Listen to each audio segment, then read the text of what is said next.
In today's video, I'm going to teach you how to delete images from your Constant Contact library. We'll walk through this process step by step so you can easily clean up old, unused, or duplicate images and keep your account organized. I'll also point out a few helpful tips along the way so you know exactly what to expect before you remove any files. First, sign in to your Constant Contact account using your usual login details. Once you're on the main dashboard, move your attention to the left-hand panel. Here, you'll see a menu of different options. Look for the option labeled Assets. Click on it to expand the section and then select Library. This is where all of your uploaded files are stored, including images you've used in campaigns, emails, and other content. After the library page loads, you'll see a grid or list of all the files in your account. This can include images, documents, and possibly other media. If you only want to work with images, it's a good idea to filter what you're seeing to avoid confusion.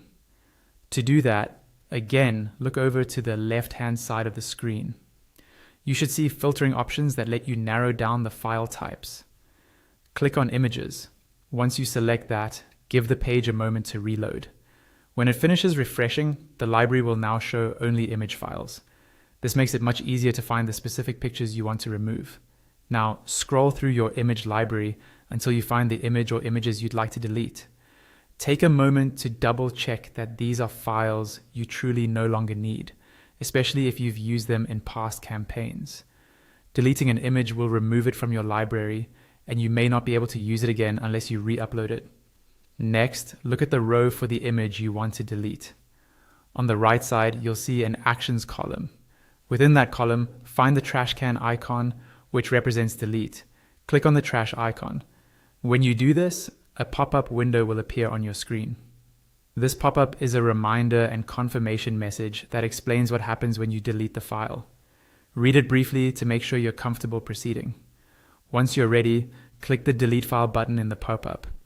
After you confirm, Constant Contact will permanently remove that image from your library. If you selected multiple images one by one and repeated this process, each of those files will now be deleted as well. And that's it. You've successfully deleted images from your Constant Contact library and helped keep your account neat and organized.